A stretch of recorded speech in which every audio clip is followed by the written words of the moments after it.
السلام علیکم ورحمۃ اللہ وبرکاتہ۔ محترم ناظرین، سیرت صحابہ کے ہمارے اس پروگرام میں آپ کا ایک بار پھر خیر مقدم ہے۔ پچھلے ایپیسوڈ میں آپ نے حضرت طلحہ رضی اللہ تعالیٰ عنہ کی زندگی اور ان کے حالات کے بارے میں بہت کچھ جانا۔ آج کے ایپیسوڈ میں ہم عشرہ مبشرہ میں چھٹے نمبر پر جن صحابی کا نام آتا ہے، حضرت زبیر بن عوام رضی اللہ تعالیٰ عنہ، ان کے حالات زندگی کے بارے میں ہم کچھ جانیں گے۔ حضرت زبیر رضی اللہ تعالیٰ عنہ اللہ کے پیارے نبی جناب محمد رسول اللہ صلی اللہ علیہ وسلم کی پھوپھی حضرت صفیہ کے بیٹے، یعنی یہ اللہ کے نبی صلی اللہ علیہ وسلم کے پھوپھی زاد بھائی۔ اسی طریقے سے حضرت زبیر کی اہلیہ حضرت اسما بنت ابی بکر، نبی کریم صلی اللہ علیہ وسلم کی زوجہ محترمہ حضرت عائشہ رضی اللہ تعالی عنہ کی بڑی بہن۔ اس رشتے کے اعتبار سے بھی اللہ کے نبی صلی اللہ علیہ وسلم اور حضرت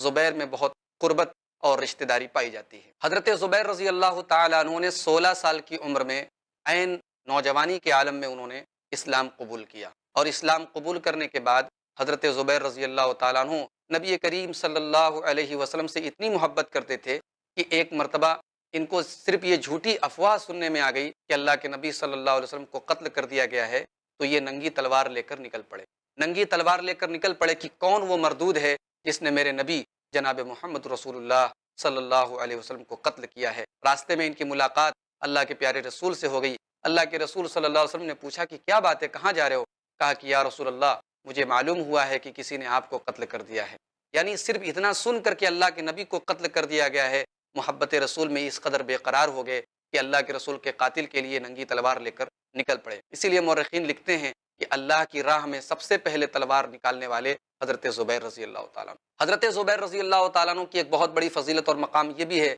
محترم ناظرین کہ اللہ کے نبی صلی اللہ علیہ وسلم نے ان کو اپنا حواری قرار دیا ہے۔ اللہ کے نبی صلی اللہ علیہ وسلم فرماتے ہیں لِكُلِّ نَبِيٍّ حَوَارِيٌّ، ہر نبی کا ایک حواری ہوتا ہے۔ یہ حواری کس کو کہتے ہیں؟ ایک ہوتا ہے صحابی، اور صحابی سے بھی اوپر ایک درجہ ہوتا ہے حواری کا۔ حواری اس صحابی کو کہتے ہیں جو بہت خاص ساتھی ہوتے ہیں۔ اسی لیے حضرت عیسیٰ علیہ الصلوۃ والسلام کے بارے میں قرآن کریم کے اندر اللہ تبارک و تعالیٰ فرماتا ہے کہ جب حضرت عیسیٰ علیہ السلام نے یہ کہا کہ من انصاری الی اللہ، یعنی کون میری مدد کرے گا اللہ تبارک و تعالیٰ کے دین کے لیے، تو قال الحواریون نحن انصار اللہ، تو اس وقت ان کے ساتھیوں میں جو حواری تھے، یعنی جو خاص ساتھی تھے ان کے، جو ان کے خاص صحابہ تھے، ان لوگوں نے کہا کہ ہم آپ کی مدد کریں گے، ہم اللہ کے مددگار ہیں۔ تو اسی طریقے سے ہمارے نبی صلی اللہ علیہ وسلم کے حواری حضرت زبیر ہیں۔ اللہ کے نبی کہتے ہیں وہ حواری، میرے حواری زبیر ہیں۔ یہ حضرت زبیر کی بہت بڑی فضیلت اور بہت بڑا مقام اللہ کے رسول صلی اللہ علیہ وسلم کے اس فرمان سے ثابت ہوتا ہے۔ حضرت زبیر رضی اللہ تعالیٰ عنہ نے اللہ کے نبی صلی اللہ علیہ وسلم کے اوپر ایمان لانے کے بعد اللہ کی راہ میں بڑی تکلیفیں سہی ہیں۔ ان کو ان کے چچا باندھ کر مارا کرتے تھے اور تکلیفیں دیا کرتے تھے، لیکن یہ کہتے تھے لا ارجع الی الکفر ابدا، میں کبھی بھی اب دوبارہ کفر کا راستہ نہیں اپنا سکتا۔ محترم ناظرین کرام، اللہ کے پیارے نبی صلی اللہ علیہ وسلم نے جب دیکھا کہ آپ کے صحابہ کو بہت ستایا جا رہا ہے، مکہ کی سرزمین ان کے لیے بہت تنگ ہو رہی ہے، تو آپ نے اپنے صحابہ کو ہجرت کرنے کا حکم دیا اور اپنے صحابہ سے کہا کہ آپ حبشہ چلے جائیں۔ جن صحابہ کرام نے حبشہ جا کر پناہ لی تھی، ان صحابہ کرام میں حضرت زبیر رضی اللہ تعالیٰ عنہ بھی شامل تھے۔ حضرت زبیر رضی اللہ تعالیٰ عنہ نے حبشہ کی طرف جانے والی دونوں ہجرتوں میں حصہ لیا، اور اس کے بعد جب نبی کریم صلی اللہ علیہ وسلم اور آپ کے صحابہ مدینہ گئے تو حضرت زبیر رضی اللہ تعالیٰ عنہ بھی مدینہ میں پہنچے۔ حضرت زبیر رضی اللہ تعالیٰ عنہ نے تمام غزوات میں اللہ کے نبی صلی اللہ علیہ وسلم کے ساتھ اپنی شجاعت اور بہادری کے جوہر دکھائے، اور خاص طور سے غزوہ احد میں جس طریقے سے حضرت طلحہ رضی اللہ تعالیٰ عنہ نے اپنی بہادری اور شجاعت کے جوہر دکھائے، اسی طریقے سے حضرت طلحہ رضی اللہ تعالیٰ عنہ نے بھی اپنی شجاعت کا لوہا منوایا، اور انہوں نے بھی اپنے جسم پر بہت سارے زخم سہے۔ ان کے بیٹے حضرت عروہ ابن زبیر کہتے ہیں کہ میرے والد محترم کے جسم کے اوپر 3 بڑے بڑے زخم تھے، اور اس میں سے ایک زخم ان کے کندھے کے پاس تھا۔ کہتے ہیں کہ میں بچپن میں وہاں پر اتنا بڑا گڈھا ہو گیا تھا، میں اس میں انگلی ڈال دیا کرتا تھا۔ حضرت زبیر رضی اللہ تعالیٰ عنہ غزوہ احد میں خود کہتے ہیں کہ میرے جسم اور میرے سینے پر اتنے زخم آ گئے تھے، جتنی بڑی آنکھ ہوتی ہے اتنے بڑے بڑے کئی گڈھے اور نشانات میرے پورے جسم پر اور میرے سینے پر ہو گئے۔ یہ حضرت زبیر رضی اللہ تعالیٰ عنہ ہیں، اور نبی کریم صلی اللہ علیہ وسلم کی جان بچانے کے لیے اور اسلام کے دفاع کے لیے انہوں نے اپنے جسم کی کوئی پرواہ نہیں۔ محترم ناظرین کرام، حضرت زبیر رضی اللہ تعالیٰ عنہ نے غزوہ خندق کے موقع پر بھی فداکاری اور جانثاری کا ایک عجیب و غریب نمونہ دکھایا۔ اللہ کے نبی صلی اللہ علیہ وسلم نے غزوہ خندق کے موقع پر فرمایا کہ کون ہے جو بنو قریظہ کے حالات کہ جاسوسی کر کے آ کر ہم کو ان کے حالات بتائے۔ بہت نازک موقع تھا، دشمن کی خبر لانا سب کے بس کی بات نہیں ہے، اپنی جان کو خطرے میں ڈالنا ہے۔ حضرت زبیر رضی اللہ تعالیٰ عنہ نے جان کی مطلق پرواہ نہیں کی اور کہا کہ یا رسول اللہ میں تیار ہوں اور میں بنو قریظہ کی خبر آپ کے پاس لے کر آؤں گا۔ محترم ناظرین کرام، اسی طریقے سے غزوہ خندق کے بعد غزوہ حنین کا موقع آتا ہے۔ نبی کریم صلی اللہ علیہ وسلم اور صحابہ کرام اس جنگ میں بہت ہی مشکل اور صبر آزما حالات سے دوچار ہیں۔ قرآن کریم بھی اس جنگ کی سختی اور شدت کا نقشہ کھینچتا ہے۔ اس جنگ میں بھی اللہ کے نبی صلی اللہ علیہ وسلم کے جو چند صحابہ کرام پوری پامردی اور ثابت قدمی کے ساتھ آخر دم تک لڑتے رہے، ان میں حضرت زبیر رضی اللہ تعالیٰ عنہ بھی شامل تھے۔ محترم ناظرین کرام، اللہ کے نبی صلی اللہ علیہ وسلم کی زندگی میں جس طریقے سے حضرت زبیر رضی اللہ تعالیٰ عنہ تمام غزوات میں شریک ہوتے رہے، اللہ کے نبی صلی اللہ علیہ وسلم کے انتقال کے بعد سیدنا ابو بکر صدیق رضی اللہ تعالیٰ عنہ کے دور میں، اسی طریقے سے سیدنا حضرت عمر فاروق کے دور میں بھی حضرت زبیر رضی اللہ تعالیٰ عنہ تمام مارکوں میں اور تمام جنگوں میں شریک ہوتے رہے اور داد شجاعت دیتے رہے۔ حضرت زبیر رضی اللہ تعالیٰ عنہ نے جنگ یمامہ کے موقع پر اور جنگ یرموک کے موقع پر اپنی شجاعت اور بہادری کے وہ جوہر دکھائے کہ دنیا نے یاد رکھا اور تاریخ نے اس کو نقل کیا۔ فتح مصر کے موقع پر جب حضرت عمرو بن عاص رضی اللہ تعالیٰ عنہ مصر کو فتح کرنے کے لیے جا رہے تھے، ان کے پاس 3,500 کی معمولی سی فوج تھی۔ 3,500 کی اس معمولی سی فوج کے ذریعے مصر کو فتح کرنا بے حد مشکل تھا۔ حضرت عمرو بن عاص نے امیر المومنین حضرت عمر فاروق کو خط لکھا کہ امیر المومنین آپ میری مدد کے لیے لوگوں کو بھیجیے۔ حضرت عمر فاروق نے 4,000 کا لشکر جرار بھیجا حضرت عمرو بن عاص کی مدد کرنے کے لیے، اور ان 4,000 میں سے ہر 1,000 پر ایک آدمی کو ان کا ہیڈ بنایا۔ اس میں سے 1,000 کا ہیڈ حضرت زبیر رضی اللہ تعالیٰ عنہ کو بھی بنایا۔ اور جب حضرت عمر فاروق نے حضرت عمرو بن عاص کو خط لکھا تو کہا کہ میں تمہارے پاس 4,000 کی فوج بھیج رہا ہوں، اور ہر 1,000 پر ایسے آدمی کو ان کا ہیڈ بنایا ہے جو خود 1,000 کے برابر ہے۔ اللہ اکبر! یہ حضرت عمر فاروق کی نظر میں حضرت زبیر رضی اللہ تعالیٰ عنہ کی شجاعت اور بہادری ہے کہ وہ ان کو 1,000 لوگوں کے برابر تسلیم کرتے ہیں اور مانتے ہیں۔ محترم ناظرین کرام، حضرت زبیر رضی اللہ تعالیٰ عنہ کی اہلیہ حضرت اسماء بنت ابی بکر رضی اللہ تعالیٰ عنہ نبی کریم صلی اللہ علیہ وسلم کی بڑی سالی تھیں، حضرت عائشہ رضی اللہ تعالیٰ عنہ کی بڑی بہن تھیں۔ ان کی ایک حدیث میں آپ کے سامنے بیان کرنا چاہتا ہوں، جسے امام بخاری رحمۃ اللہ علیہ نے صحیح بخاری میں اور امام مسلم صحیح مسلم میں لائے ہیں۔ آئیے اس حدیث پاک سے حضرت زبیر رضی اللہ تعالیٰ عنہ کی سیرت کا اور ان کی زندگی کا ایک خاص پہلو ابھر کر ہمارے سامنے آتا ہے۔ حضرت اسماء رضی اللہ تعالیٰ عنہ کہتی ہیں کہ میرے شوہر زبیر اکثر جہاد میں رہتے تھے اور میں گھر پر ان کے گھوڑے کو چارہ کھلاتی تھی، میں ان کے اونٹ کی دیکھ بھال کرتی تھی، اور میں آٹا پیستی تھی، اور میں روٹی بناتی تھی۔ مجھے روٹی بنانا نہیں آتا تھا، میری انصاری سہیلیاں، انصار کی رہنے والی عورتیں، وہ آ کر روٹی بنانے میں میری مدد کرتی تھیں، اور میں کھجور کی گٹلیوں کو پیس کر میں اونٹوں کو کھلایا کرتی تھی، اور ان گٹلیوں کو چننے کے لیے میں حضرت زبیر رضی اللہ تعالیٰ عنہ کا ایک باغ جو اللہ کے نبی نے ان کو دیا تھا، اس باغ میں جاتی تھی، اپنے سر کے اوپر میں اس کو ٹوکری میں رکھ کر لاتی تھی، اور اس طریقے سے میں اس کو پھر پیس کے کھلاتی تھی۔ حضرت اسماء کہتی ہیں کہ میں کھجور کی گٹلیاں چننے کے لیے جا رہی تھی، راستے میں جب میں واپس آ رہی تھی تو نبی کریم صلی اللہ علیہ وسلم اپنے چند صحابہ کرام کے ساتھ جا رہے تھے۔ اللہ کے نبی نے دیکھا کہ میری سالی، میری بیوی کی بڑی بہن جا رہی ہیں، اور وہ بھی پیدل جا رہی ہیں اپنے سر کے اوپر ٹوکری لاد کر، تو اللہ کے نبی صلی اللہ علیہ وسلم نے حضرت اسماء رضی اللہ تعالی عنہا کو اشارہ کیا کہ اے اسماء، ادھر آؤ، ادھر آؤ۔ آپ نے نام بھی نہیں لیا، آپ نے زبان سے کچھ کہا بھی نہیں، آپ نے اشارتاً کہا، جیسے ہم لوگ اپنی زبان میں کہتے ہیں اے۔ اس طریقے سے اللہ کے نبی صلی اللہ علیہ وسلم نے اپنی سالی سے کہا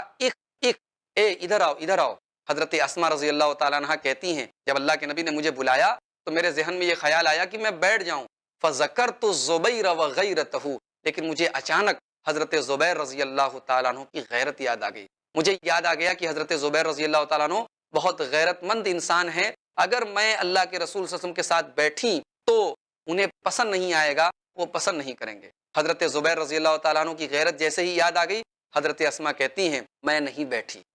میں اللہ کے نبی صلی اللہ علیہ وسلم کے ساتھ نہیں بیٹھی۔ محترم ناظرین، اس واقعے سے ایک طرف یہ اندازہ لگائیے کہ اللہ کے نبی صلی اللہ علیہ وسلم غیر محرم عورتوں سے بات کرنے میں کتنی احتیاط کرتے تھے۔ حضرت اسماء رضی اللہ تعالیٰ عنہ آپ کی سالی ہے، ہمارے یہاں جیجا سالی کا رشتہ کیسا بے تکلف رشتہ مانا جاتا ہے یہ بتانے کی ضرورت نہیں ہے، لیکن اللہ کے نبی صلی اللہ علیہ وسلم اپنی سالی سے بھی اتنی ہی بات کرتے ہیں جتنی ضرورت ہے۔ بلکہ بات بھی نہیں کرتے، اشارے سے کام چلاتے ہیں۔ اللہ کے نبی صلی اللہ علیہ وسلم چاہتے تو صاف صاف کہہ سکتے تھے اسما ادھر آؤ، میری سواری پر بیٹھو، میرے پیچھے بیٹھو، لیکن آپ نے دیکھا کہ یہ پیدل جا رہی ہیں، آپ کو اچھا نہیں لگا، آپ نے اشارے سے کہا کہ اخ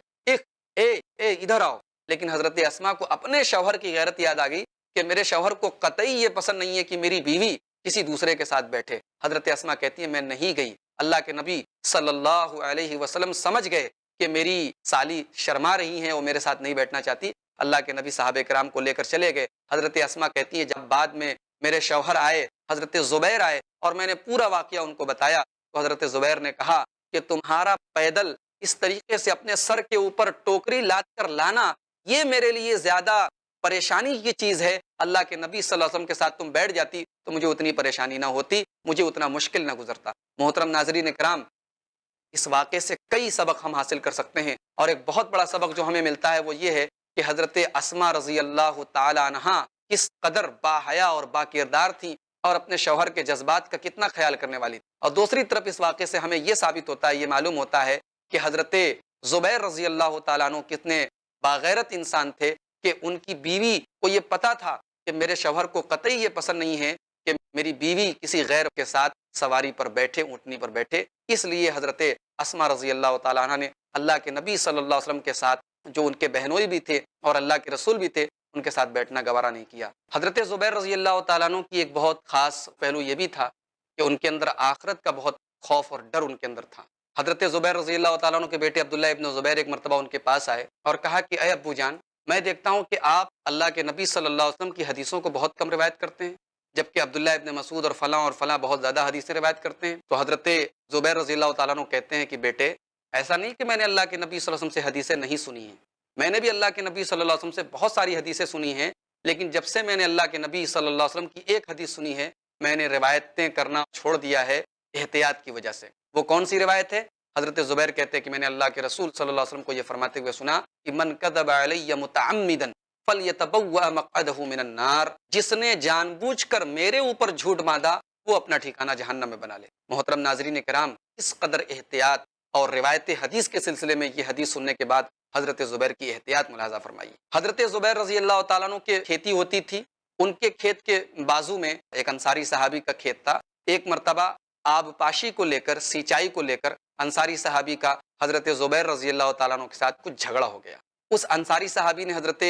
زبیر سے کہا کہ آپ اپنے کھیت کا پانی چھوڑ دیجئے تاکہ میں اپنے کھیت کا پانی سیراب کر سکوں۔ انہوں نے حضرت زبیر رضی اللہ تعالیٰ عنہ نے انصاری کی بات ماننے سے انکار کر دیا، اور یہ فیصلہ اللہ کے رسول صلی اللہ علیہ وسلم کی عدالت میں پہنچا۔ اللہ کے رسول صلی اللہ علیہ وسلم نے فیصلہ حضرت زبیر کے حق میں دیا اور کہا کہ پہلے تم اپنے کھیت کو سیراب کر لو، اور جب تم اپنے کھیت کو پوری طریقے سے سیراب کر لو تو پھر یہ انصاری صحابی اپنے کھیت کو سیراب کرے۔ انصاری صحابی کو اللہ کے رسول صلی اللہ علیہ وسلم کا یہ فیصلہ برا لگا، اور انہوں نے کہا کہ آپ نے اپنے پھوپھیزاد کے حق میں فیصلہ کیا، کیونکہ یہ آپ کے رشتہ دار ہیں، آپ کی پھوپھی کے بیٹے ہیں، اس لیے آپ نے ان کے حق میں، ان کے فیور میں آپ نے فیصلہ دیا۔ اللہ کے نبی صلی اللہ علیہ وسلم کو انصاری صحابی کی یہ بات بہت ناگوار گزری، اور آپ نے سختی کے ساتھ حضرت زبیر سے کہا کہ اے زبیر، تم اپنے کھیت کو سیراب کرو پوری طریقے سے، اور اس کے بعد ہی ان کو تم سیراب کرنے دو۔ اور اس موقع پر اللہ تبارک و تعالیٰ نے سورہ نساء کی آیت نازل فرمائی کہ فلا وربک لا یؤمنون حتی یحکموک فیما شجر بینہم ثم لا یجدوا فی انفسہم حرجا مما قضیت ویسلموا تسلیما، کہ اے میرے نبی، آپ کے رب کی قسم، کوئی آدمی اس وقت تک مومن نہیں ہو سکتا جب تک کہ اپنے تمام اختلافات میں، اپنے تمام جھگڑوں میں آپ کو اپنا حکم نہ بنا لے، آپ کو اپنا جج نہ بنا لے، آپ کے ڈیسیزن کو، آپ کے فیصلے کو آخری فیصلہ نہ مان لے، اور آپ کا فیصلہ آنے کے بعد سر تسلیم خم نہ کر دے۔ محترم ناظرین کرام، حضرت زبیر رضی اللہ تعالیٰ عنہ کے بارے میں ایک بزرگ فرماتے ہیں موصل کے، اور اس واقعے کو علامہ ابن کثیر نے البدایہ والنہایہ میں نقل کیا ہے۔ وہ کہتے ہیں کہ ایک مرتبہ میں ایک سفر میں حضرت زبیر کے ساتھ گیا تھا، تو حضرت زبیر کو نہانے کی حاجت پیش آئی، انہوں نے اپنے کپڑے اتارے تو ان کے جسم کے اوپر اتنے زخم تھے کہ ایک تعداد کے باہر تھے، اتنے زخم مجھے نظر آئے۔ یہ حضرت زبیر رضی اللہ تعالیٰ عنہ ہیں جنہوں نے جنگوں کے اندر اپنے جسم کے اوپر اتنے زخم کھائے تھے۔ اور ہمیں یہ یاد رکھنا چاہیے کہ اللہ کے نبی صلی اللہ علیہ وسلم نے بہت کم لوگوں کے لیے یہ جملہ استعمال کیا ہے کہ میرے ماں باپ آپ کے اوپر قربان ہوں۔ غزوہ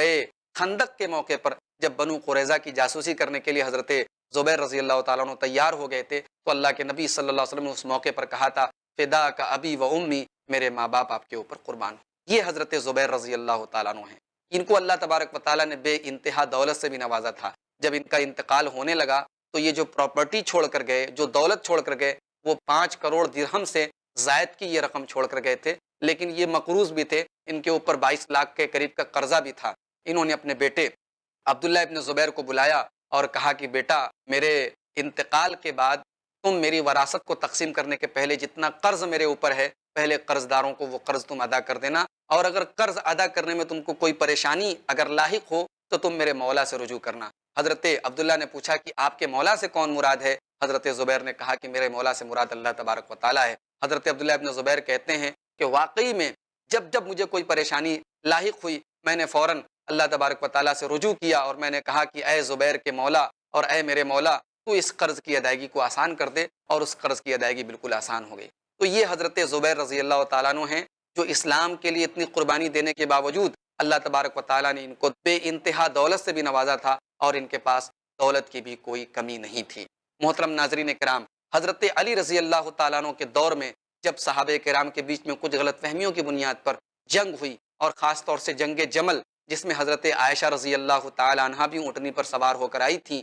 اور دوسری طرف حضرت علی رضی اللہ تعالیٰ عنہ اور ان کی فوج تھی، اس جنگ کا نام جنگ جمل ہے۔ اس جنگ میں حضرت زبیر رضی اللہ تعالیٰ عنہ شامل ہوئے، لیکن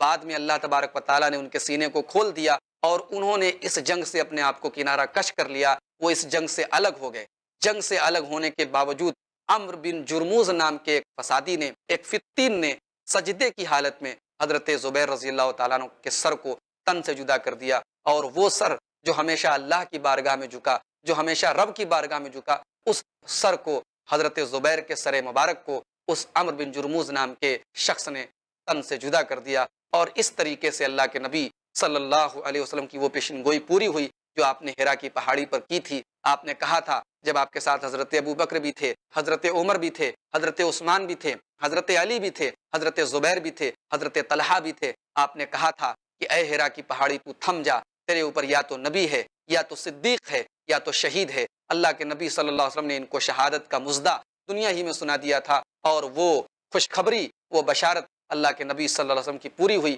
اور حضرت حمزہ نے اپنی جان جہاں آفری کے سپرد کی، اور اس طریقے سے ان کو شہادت کا مقام حاصل ہوا۔ محترم ناظرین اکرام، حضرت زبیر رضی اللہ تعالیٰ عنہ کی زندگی سے ہمیں جو نصیحتیں حاصل ہوتی ہیں، جو عبرتیں حاصل ہوتی ہیں، خاص طور سے ہمیں ایک سبق یہ ملتا ہے کہ ہمیں اللہ کے نبی صلی اللہ علیہ وسلم سے محبت اس حد تک کرنی چاہیے کہ ہمیں اپنا سب کچھ قربان کر دینے کا جذبہ دین کے لیے، اللہ اور اس کے رسول کے لیے اپنے دل میں پیدا کرنا چاہیے۔ حضرت زبیر کی زندگی سے ہمیں دوسرا سبق یہ ملتا ہے کہ ہمیں اپنے اندر شرم و حیا اور غیرت پیدا کرنی چاہیے۔ ہماری بیوی، ہماری اہلیہ، ہماری گھر والی کسی غیر مرد کے ساتھ جائے اٹھے بیٹھے، قطعی ہم اس بات کو گوارا نہ کریں۔ آج معاشرے کے بہت سارے لوگ اپنے اس معاملے میں بہت ہی سستی کے اور بہت ہی کوتاہی کے شکار ہیں، اپنے دوستوں کے سامنے اپنی بیویوں کے حسن کی تعریف کرتے ہیں، اپنی بیویوں کو بے پردہ کرتے ہیں۔ انہیں حضرت زبیر رضی اللہ تعالیٰ عنہ کی غیرت سے سبق حاصل کرنا چاہیے۔ حضرت زبیر کی زندگی سے ہمیں تیسرا سبق یہ ملتا ہے کہ ہمیں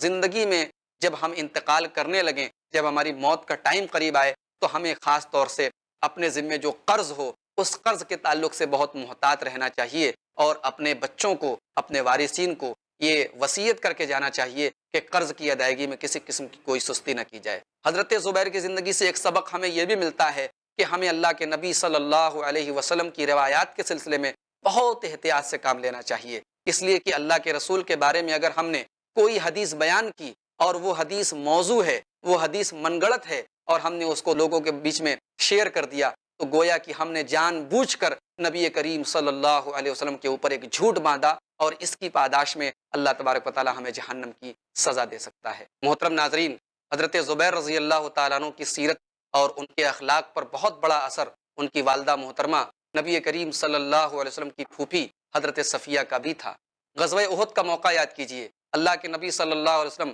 جنگ کے بعد شہیدوں کی لاشوں کو اکٹھا کروا رہے ہیں صحابہ کرام کے ساتھ۔ اسی دوران میدان جنگ کے بیچ میں ایک خاتون نظر آتی ہیں، ایک عورت نظر آتی ہیں۔ اللہ کے نبی پسند نہیں فرماتے کہ شہیدوں کی لاشیں پڑی ہیں، بے گور و کفن لاشیں پڑی ہیں، کیسی کیسی لاشیں ہیں۔ اسی میں حضرت حمزہ کی بھی لاش ہے، جن کے جسم کو، جن کے کلیجے کو چبایا گیا ہے، جن کے جسم کا مسئلہ کیا گیا ہے۔ اللہ کے نبی صلی اللہ علیہ وسلم حضرت زبیر سے کہتے ہیں، جاؤ دیکھو کون خاتون ہیں جو میدان جنگ میں چلی آ رہی ہیں۔ حضرت زبیر جاتے ہیں، اور اس عورت کو روکنے کی کوشش کرتے ہیں، وہ عورت زور سے ان کو دھکا دیتی ہے اور کہتی ہے کہ ہٹ جا، یہ زمین تیری نہیں ہے۔ حضرت زبیر کہتے ہیں کہ آپ کون ہیں؟ وہ اپنا چہرہ دکھاتی ہیں تو وہ کوئی اور نہیں، حضرت زبیر کی والدہ محترمہ حضرت صفیہ ہوتی ہیں۔ حضرت صفیہ کہتی ہیں یہ میں 2 چادریں لائی ہوں، میں اپنے بھائی حمزہ کے لیے لائی ہوں، مجھے معلوم ہوا ہے کہ میرے بھائی حمزہ شہید ہوئے ہیں، میں یہ 2 چادریں لائی ہوں کہ انہی دونوں چادروں میں میرے بھائی حمزہ کو کفنایا جائے۔ صحابہ کرام کہتے ہیں کہ جب ہم حضرت حمزہ کی لاش کو لائے تو دیکھا کہ ایک انصاری صحابی کی لاش بھی بڑی ہے اور ان کی لاش کے ساتھ بھی وہی حال ہوا ہے جو حضرت حمزہ کے ساتھ ہوا ہے۔ ہمیں بالکل پسند نہیں آیا کہ ہم حضرت حمزہ کو تو 2 چادروں میں کفنائیں اور ان کے لیے کوئی کفن نہ ہو، چنانچہ ایک چادر میں حضرت حمزہ رضی اللہ تعالیٰ عنہ کو کفنایا گیا اور دوسری چادر میں انصاری صحابی کو کفنایا گیا، اور دونوں چادروں کو جب ناپا گیا، ایک چادر بڑی تھی ایک چادر چھوٹی تھی، چنانچہ قرآن اندازی کر کے جو چادر جس کے حصے میں آئی اسی میں اس کو کفنایا گیا۔ محترم ناظرین کرام، اندازہ لگائیے کہ جس ماں کا یہ حال ہو، جس خاتون کا یہ حال ہو کہ اپنے بھائی کی شہادت کی خبر سننے کے باوجود بھی ان کا دل جو ہے اللہ تبارک و تعالیٰ کی ذات کے اوپر ایمان سے اس قدر لبریز ہے کہ وہ اپنے بھائی کے کفن کو لے کر میدان جنگ میں آئی ہیں اور اپنے بھائی کی لاش کو دیکھنے کے لیے تیار ہیں۔ یہ کلیجہ اگر جس عورت کا ہو تو اس کے بیٹے کا کیا حال ہوگا۔ یہی وجہ ہے کہ حضرت زبیر کی شکل میں ہمیں ایک بہادر، ایک جواں مرد اور ایک شجاع ایک انسان نظر آتا ہے۔ یہ ایک ماں کی تربیت ہے۔ ہماری خواتین کو اس واقعے سے عبرت حاصل کرنی چاہیے۔ محترم ناظرین کرام، حضرت زبیر کے تمام جو بیٹے تھے، حضرت زبیر نے اپنے بیٹوں کا نام شہیدوں کے نام پر رکھا۔ جس طریقے سے حضرت طلحہ نے اپنے بیٹوں کا نام نبیوں کے نام پر رکھا، حضرت زبیر نے اپنے بیٹوں کا نام شہیدوں کے نام پر رکھا۔ انہوں نے حضرت عبداللہ ابن زبیر کا نام عبداللہ رکھا، عبداللہ بن جہش کے نام پر۔ اپنے بیٹے کا نام مصعب رکھا، مصعب ابن عمیر کے نام پر۔ اپنے ایک بیٹے کا نام خالد رکھا، خالد بن سعید کے نام پر۔ اپنے ایک بیٹے کا نام حمزہ رکھا، حضرت امیر حمزہ کے نام پر۔ انہوں نے اپنے بچوں کو شہیدوں کا نام دیا۔ ہم اللہ تبارک و تعالیٰ سے دعا کرتے ہیں رب العالمین ہمیں حضرت زبیر رضی اللہ تعالیٰ عنہ کی زندگی سے سبق حاصل کرنے اور ان کے نقش قدم پر چلنے کی توفیق عطا فرما۔ انشاءاللہ اگلے ایپیسوڈ میں ہم کسی اور صحابی کے بارے میں، کسی اور شخصیت کے بارے میں، ان کی سیرت کے بارے میں آپ کے سامنے معلومات پیش کریں گے۔ تب تک کے لیے ہمیں اجازت دیجیے۔ اللہ تبارک و تعالیٰ سے دعا ہے اللہ تعالیٰ اپنے صحابہ کرام کے نقش قدم پر ہم سب کو چلنے کی توفیق عطا فرمائے، ان کے جیسا دین اور ایمان اور ان کے جیسی شرم و حیا اور غیرت سے ہم کو بھی نوازے۔ رب العالمین ہم سب کی حفاظت فرمائے۔ اسی کے ساتھ اجازت دیجیے، پھر انشاءاللہ ملاقات ہوگی۔ السلام علیکم ورحمۃ اللہ وبرکاتہ۔